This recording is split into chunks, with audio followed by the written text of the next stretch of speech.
Alright, it's Christopher Foster once again, and yes, I cut myself.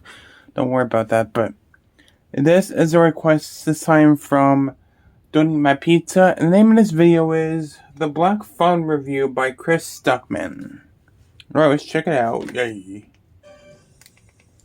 Sorry if I don't sound like really happy or anything, I'm just kind of tired. Chris Stuckman, yeah. In a soundproof basement, He's awesome. A 13-year-old boy starts receiving calls on a disconnected phone from the killer's previous victims. If you guys have followed my channel for years, you know I love Scott Derrickson's horror films, movies like Sinister and The Exorcism of Emily Rose. Yeah, those were good. He makes really good horror films for adults that are very smart, that have limited jump scares, and when there are jump scares, they're really fucking strong, and they're rarely ever false scares. And The Black Phone was something I was very excited to see. Sinister is one of my favorite horror movies, period. And I think that movie was good. Rose is extremely underrated. And so, walking into The Black Phone, this movie had a lot to prove. And I like it more than both of those films. I think it's a better movie than Sinister.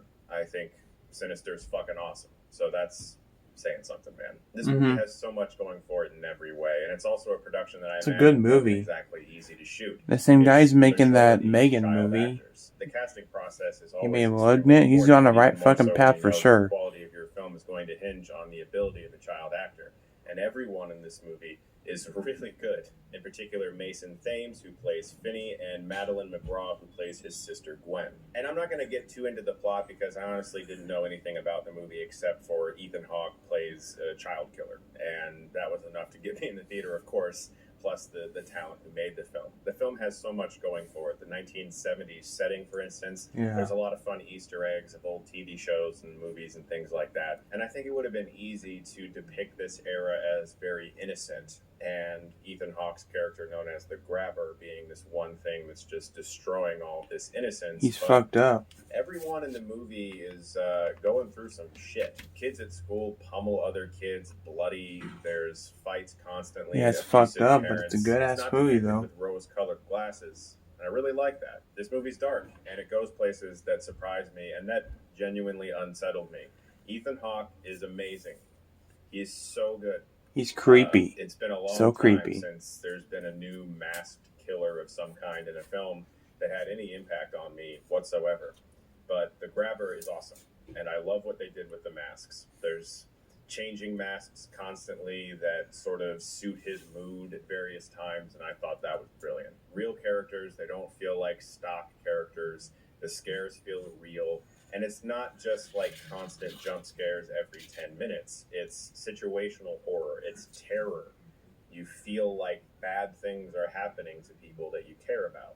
And there's a handful of jump scares that work very well. One in particular that really got me, gave me a really good jolt. But you're scared because of excellent sound design, a musical score by Mark Coven, who's amazing. And the fact that you really want this kid to escape. And there's stakes built up around how many kids you know did not escape. And every time that phone rings and you think he might get a new clue of how he could escape, you want him to do it. And you're caring about him. You want him to go away, to get away from the guy. Going in, there is a character in the movie who has dreams that are integral to the story. So creepy. And the way they shot those dreams was sort of to look like old film, and it really felt like Sinister to me. It felt like connective tissue to that movie, and I thought it worked really well. But they do some really cool things with those dreams. In that reference, I saw that coming. The movie that I imagine was very difficult to accomplish on the page and make feel natural. You guys should really check out The Black Phone. It's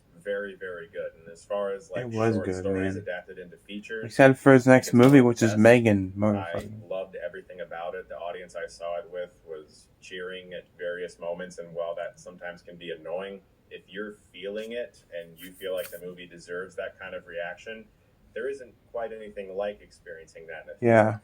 So in this case, it really worked for me because I like that Shining shirt, by the way. This movie gave me. Guys, thank you so much as always for watching. Look forward to more videos very soon. I am deep into post-production on Shelby Oaks right now, and I will be probably for I don't even know, many months.